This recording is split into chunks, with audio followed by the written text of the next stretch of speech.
नमस्कार। मैं doctor Sanjeev Sharma, author, motivation speaker, physical trainer, yoga instructor और मार्शल आर्ट कोच। आज संजीव द गलबात टॉक शो में आज मेरे साथ हैं समाज सेवा में बहुत बड़ा नाम और बहुत प्रख्यात व्यक्तित्व डॉक्टर प्रेम सागर जी। सर, आपका अभिनंदन है टॉक शो में। स्वागत है। अब नव वर्ष की बहुत बहुत बधाई आपको, आपके चैनल को और यहाँ रहने वाले समस्त नगरवासियों को और पूरे भारतवासियों को, जगत के साथ साथ नव वर्ष मंगल सबके लिए हो। सर, आज का जो हमारा विषय है वो है कि किस तरह से ज़िंदगी में आगे बढ़ा जाए। जैसे कोई हमारा यूथ है, कोई उनके लिए कोई गाइडलाइन, किस तरह से हम आगे बढ़ा जाए लाइफ में। आपने प्रश्न तो बड़ा खूबसूरत रखा है, पर जो ज़िंदगी सब जोड़ दिया है उसमें थोड़ा उसके मायने बहुत कुछ अलग हो जाते हैं। परंतु जहाँ यूथ की बात है, भारत आज की स्थिति में एक अति पूर्ण रूप में संपूर्ण राष्ट्र है जिसमें सबसे ज़्यादा युवा शक्ति है।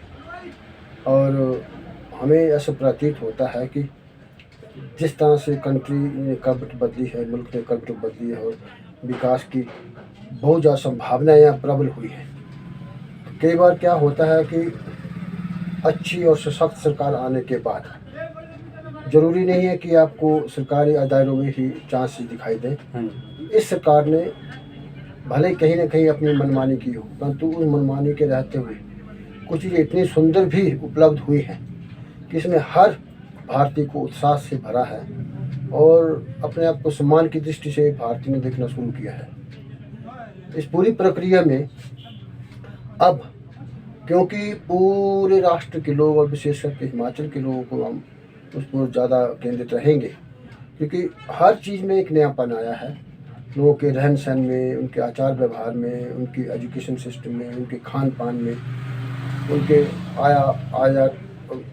यातायात के साधनों में, संसाधनों में, आपसे मिलने की प्रक्रिया में ये बहुत बदलाव आए हैं। आप देखेंगे कि जैसे जैसे भारत विकसित हो रहा है, हाँ जी, लोगों की सोच में बड़ा पॉजिटिव इफेक्ट आ रहा है। हाँ जी। अब दिक्कत ये है कि उसको हम उसका मेजर कैसे करें, उसका माप कैसे करें। तो उसमें ये है कि जो मेरा व्यक्तिगत मानना है कि अब हम धर्मशाला ही की बात करें, एक छोटे पहलू में, या कांगड़ा की या हिमाचल की बात करें, तो हमको हर कार्य को जो भी हम करते हैं उसको अपना उत्पादन से जोड़े, उत्पादन में कि आर्थिक उत्पादन से जोड़े, इसमें आपकी इनकम हो, जिसकी आपकी आय हो, सोर्स हो कोई, हाँ वो स्रोत हो। और उसमें खास करके वो सब जिन चीज़ों को आपको बहुत अच्छी भली भांति ही जानते हैं, उनको आपने पहचान देनी है, रिकॉग्नाइज करना है कि मैं किस क्षेत्र विशेष में बेहतर कर सकता हूँ। हाँ जी। तो उसमें 3-4 क्षेत्र है जिसमें हम बड़ी सरलता से बात कर सकते हैं कि आप देखेंगे हाल ही में जब हम बीड़ का एग्जाम्पल देते हैं, नरवाना का हाल ही में एक पैराग्लाइडिंग सेंटर स्टार्ट हुआ है, आपके इंदुनाग में है। और अपार संभावनाएं शाहपुर क्षेत्र में, आपके भटियात क्षेत्र में, चंबा के अन्य क्षेत्रों में बहुत ज़्यादा संभावनाएं हैं। तो कीड़ा वाली बात आ गई। अभी आप देखो कि लोगों के खान पान में कितनी रुचि बढ़ी है। हाँ जी। अब हम कई बार बहुत ट्रेडिशनल चीज़ों को पसंद करते हैं, परंतु उसको बनाने वाले लोग बचे नहीं हैं। तो क्यों ना हम अपनी ही व्यवस्था के भीतर जा कर के अपने बुजुर्गों से, माताओं से, बहनों से, या जो भी जिस कार्य में सिद्ध हस्त हो, उनसे ये पाक विद्या भी सीख लें। हाँ जी।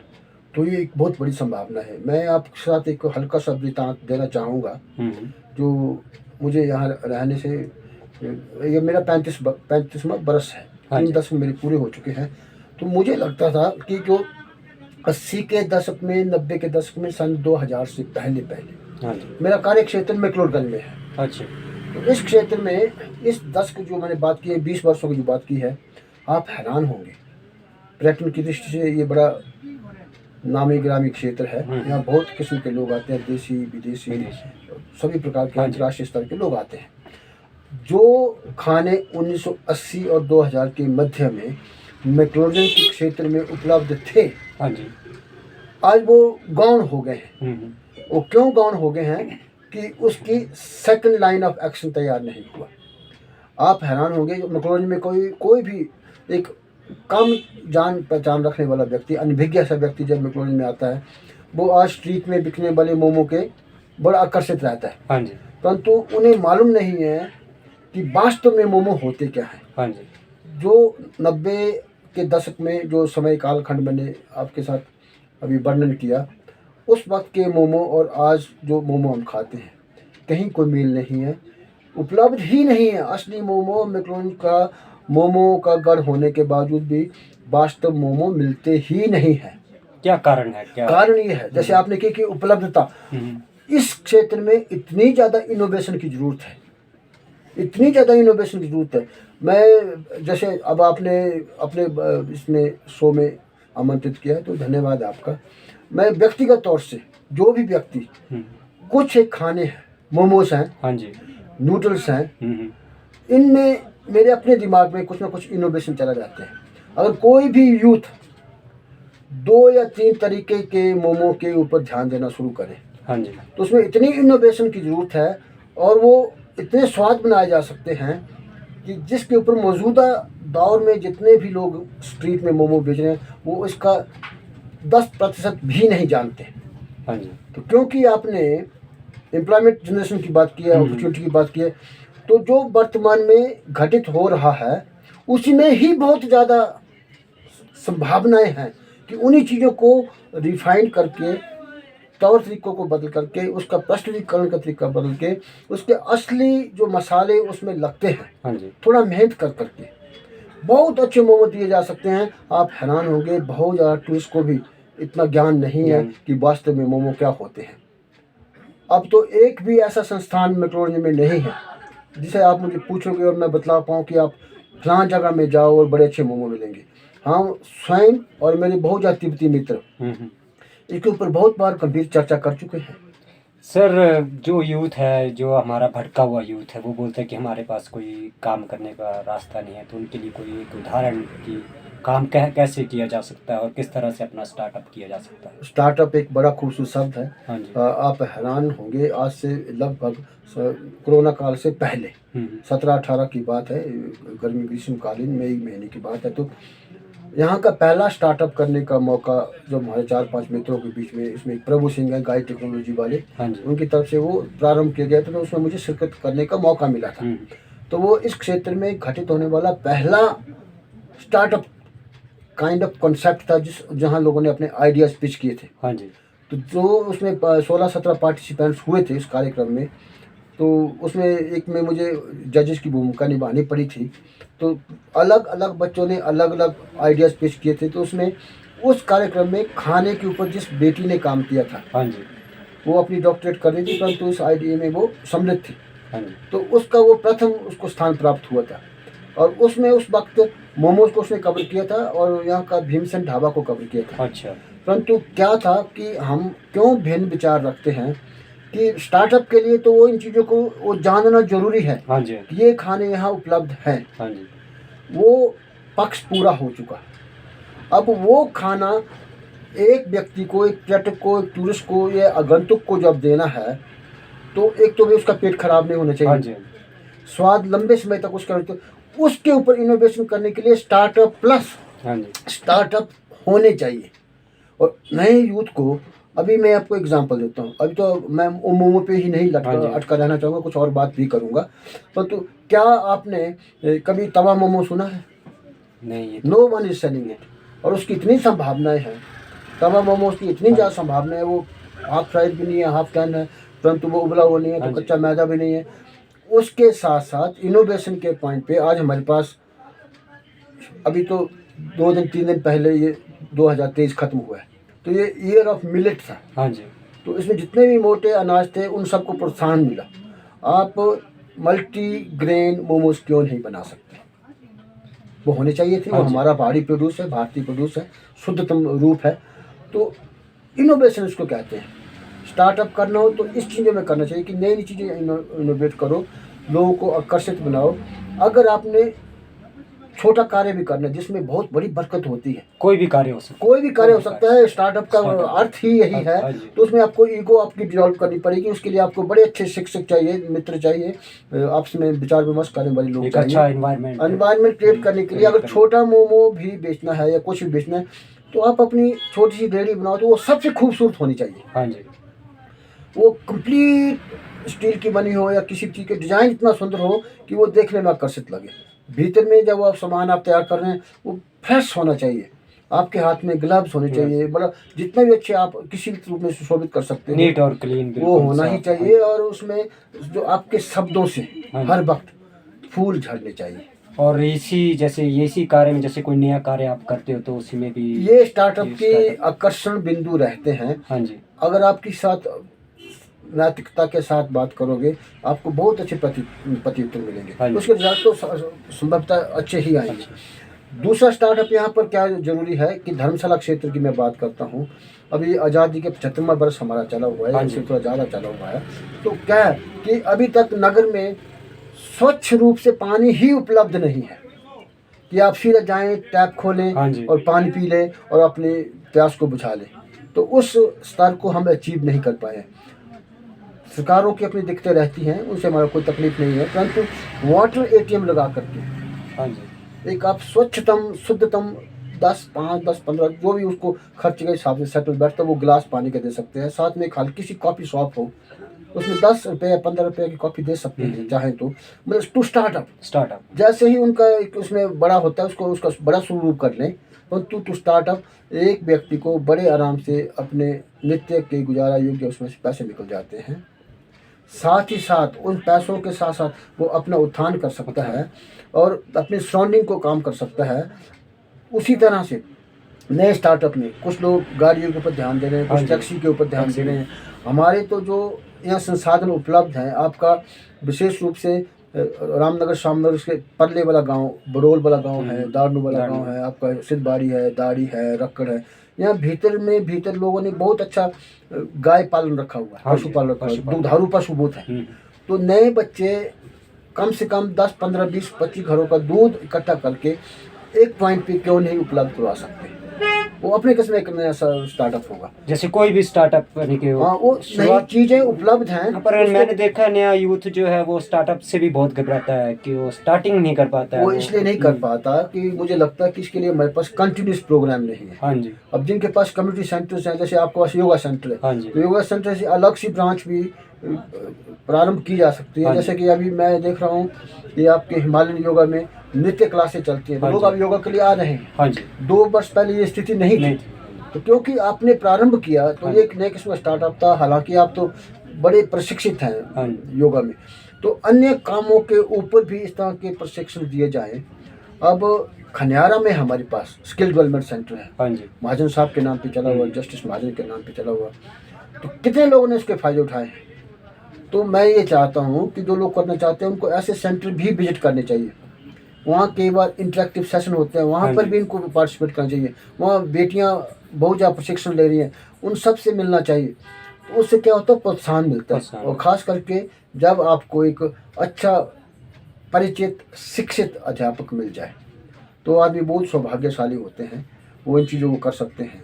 स्टार्टअप में अभी आप देखेंगे कि यहाँ पर धर्मशाला स्मार्ट सिटी है। कोई भी आदमी ने स्मार्ट सिटी कमिश्नर के पास नहीं गए होंगे अभी तक, या जाना चाहिए। वो एक नया स्टार्टअप हो सकता है। डिप्टी कमिश्नर साहब से बात की जा सकती है कि यहाँ का ट्रांसपोर्ट सिस्टम फुल प्रूफ बनाया जाए।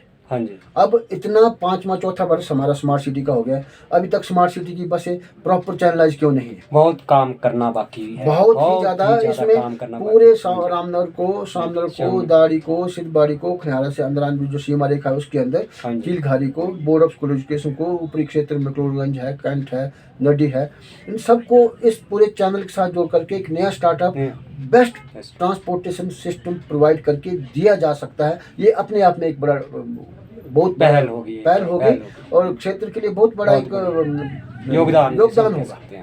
तो इसके साथ साथ ही अभी पैराग्लाइडिंग में बहुत ज़्यादा लोग हैं, ट्रैकिंग में कितने लोग हैं। ट्रैकिंग के तो मैं विशेष रूप से कहूँगा कि अगर जो लोग नहीं इसमें रुचि ले रहे हैं वो एक बहुत बड़ी अपॉर्चुनिटी को मिस कर रहे हैं, क्योंकि भविष्य में फ्यूचर इन्हीं चीज़ों का है। और ख़ास करके मैं बेटियों से, जो हमारी परिवार में रहती हैं, सभी समाज में रहती हैं, हमारे पास विमेन गाइड नहीं है, विमेन इंस्ट्रक्टर नहीं है, और तो और विमेन टैक्सी ड्राइवर्स नहीं है। ये होना बहुत जरूरी है, क्योंकि अगर कोई बहनें ये बात सुन रही हो, बेटियां को बात सुन रही हो, तो उनके लिए बहुत बड़ी अपॉर्चुनिटी है, बहुत बड़ी। और एक इंस्ट्रक्टर होना वो एक फक्र की बात है। और इसके लिए जो भी लोग इसमें सम्मिलित होना चाहते हैं, हम चाहते हैं कि रेगुलर वार्तालाप किसी भी प्रकार का आप इंस्ट्रक्टर बन सकते हैं, बन मार्शल सकते आर्ट, हैं, आत्मरक्षा, योगा संभावनाएं योगा बहुत संभावनाएं और हैं। आप तो हाँ जी। स्वयं ताइक्वांडो हाँ के जी। ताइक्वांडो के जानकार हैं, हाँ जी। आत्मसात हेतु वो कर सकते हैं, बाद में वो टीचर ट्रेनिंग कोर्स कर ले, हाँ जी। एक बेस्ट टीचर करके अपना सेंटर खोल सकते हैं। कुछ लोगों ने जहाँ जहाँ काम किया है उसका बहुत बड़ा उनके लिए साधुवाद भी हाँ है जी। और धन्यवाद भी है, क्योंकि कुछ लोगों ने ब्यूटी पार्लर चलाए हैं, हाँ जी। बेटियों ने सीखा है तब वो कर रही हैं। तब कर रहे हैं। कहीं की बेटियां आपके रंगोली बनाती रंगोली। हैं, आपका ये काम हाँ करती जी। हैं, मेहंदी का काम करती हाँ हैं, जी। वो ठीक है। वो महिलाएं जो किन्हीं कारणों से शिक्षित नहीं हो पाई, उनके लिए सबसे बड़ा काम निटिंग एंड वीविंग का है। हाँ जी। और निटिंग तो हमारे सबसे कम खर्चे वाले समय वाला है, क्योंकि उसमें समय नहीं लगाना पड़ता, वो प्राकृतिक है, स्वाभाविक प्रोसेस ऑफ ऑटोमेशन में होता है। और आप बटोर में आते रहते हैं। हाँ जी। मैं आपको 2-3 ऐसे जगह बतलाऊंगा कि कुछ हमारी तिब्बतन बेटियां हैं, वो ये काम करती हैं और वो इतनी ज़्यादा हाथ से बुनी हुई चीज़ें हर वर्ष तैयार करती है, और उसका इतना ज़्यादा संभावना है कि वो हर कोई टूरिस्ट, भारतीय विदेशी सभी प्रकार के अच्छे टूरिस्ट उन चीज़ों को खरीदना पसंद करते हैं, क्योंकि वो प्राकृतिक दृष्टि से बने हुए उत्पाद हैं। हाँ जी। हम लोगों को इसके ऊपर जरूर ध्यान देना चाहिए, कॉटेज इंडस्ट्री के ऊपर भी ध्यान देना चाहिए, जो पशुपालन में है अच्छा काम कर सकते हैं, उनको दूध उत्पादन के ऊपर करना चाहिए। और जिनके पास कुछ ज़मीन है, पशु हाँ हैं, जी। तो साथ साथ में उनको 10-15-20 मुर्गी पालन भी रखना चाहिए। और सर मैं एजुकेशन पे अभी जाना चाहता हूँ कि एजुकेशन का यूथ के को क्या कहना चाहते हैं कि एजुकेशन के लिए कि किस लेवल पे आपको एजुकेशन लेके जानी है अपनी? एजुकेशन में सबसे जो एक बड़ी ड्रास्टिक चेंज जो हम चाहते हाँ हैं, जी। अब डिग्री के आधार पे तो लोग ग्रेजुएट्स भी हैं, पोस्ट ग्रेजुएट्स भी हैं, +2 लेवल से ऊपर तक के लोग हम एजुकेशन के उसमें काउंट कर सकते हैं। उनका जो एजुकेशन है वो कई बार लगता है, सबके साथ तो नहीं, पर अधिकतर हाँ जो जी। बच्चे हैं जिनकी आप बात कर रहे हैं, जो इससे अनछुए रहे हैं, आपस में इंटरेक्टिव सेशन नहीं है। Definitely। अपना जो बेसिक नॉलेज सबका है वो एक दूसरे से साझा नहीं करते। हमको जो कुछ भी नॉलेज हमारे पास थोड़ा बहुत है, हाँ जी। अपने से बेहतर लोगों के साथ बैठ करके, या जो लोग उनकी दृष्टि में कामयाब हैं उन लोगों के साथ बैठ करके, या हमारे ही धर्मशाला में इतने अधिक एजुकेशनिस्ट हैं। हाँ जी।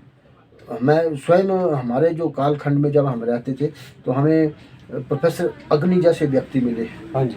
हमें प्रोफेसर PN शर्मा की तरह व्यक्ति मिले हैं, हाँ जी। हमें डॉक्टर आत्माराम जी की तरह व्यक्ति मिले हैं। हाँ जी। हमारे टाइम में बहुत और भी ऐसे असंख्य टीचर्स रहे हैं। सोमदत्त जयकारिया जी हमारे टीचर रहे हैं। और जो यूथ है वो हमारे संविधान को नहीं पढ़ता है। संविधान को पढ़ना भी मैं समझता हूँ कि बहुत ज़रूरी है, क्योंकि जब एक बार आप संविधान को पढ़ेंगे तो आपको पता लगेगा कि क्या हमारा कानून है। हम किसी व्यक्ति के प्रति सम्मान तभी ही अच्छी तरह से जांच हाँ पड़ताल जी। कर सकते हैं जब हम उस व्यक्ति के द्वारा लिखित चीज़ों को पढ़ते हैं। संविधान बच्चों को ही नहीं, बूढ़ों को भी, हर किसी को, महिलाओं को हाँ भी, जी, हर भारतीय हर को भारतीय पढ़ना को चाहिए। पढ़ना चाहिए। उससे तो एक तो हमारी राष्ट्र के प्रति सोच जो है वो कंसोलिडेट होती है, हाँ जी। उसको समझने की जो प्रवृत्ति है वो और स्पष्ट होती हाँ है, जी। और वो इतना कल्याणकारी दस्तावेज है, मतलब वो अगर जो पूर्ण रूपेण इसके जानकार हैं, हाँ जी। मेरा ऐसा व्यक्तिगत मानना है हाँ जी। कि वो सबसे महत्वपूर्ण पुस्तकों में से एक है, सबसे महत्वपूर्ण जो मैं एक है। और वो संविधान किसी भी किस्म का संविधान जानने वाला आदमी जो होगा वो किसी किस्म के बैरबलों से ऊपर उठकर ही बात करेगा। हाँ जी। वो इतना सुंदर दस्तावेज है, हाँ जी। और वो हमारी पूरे राष्ट्र की जान है। हाँ जी।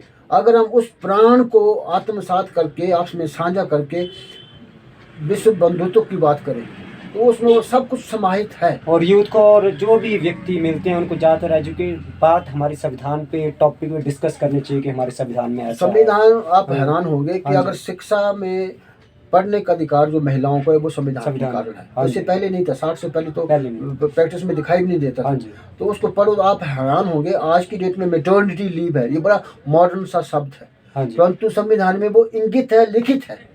तो वो सब लोग 196-296 लोगों की कमेटी, और उसके ऊपर बाबा साहब का लेखन, हाँ जी। भीमराव जी का, डॉक्टर साहब का लेखन इतना सुदृढ़ रहा है कि एक एक पहलू को इस महत्वपूर्ण पुस्तिका में कवर किया गया हाँ है, जी। जो कि इस पूरे राष्ट्र की प्राण शक्ति है।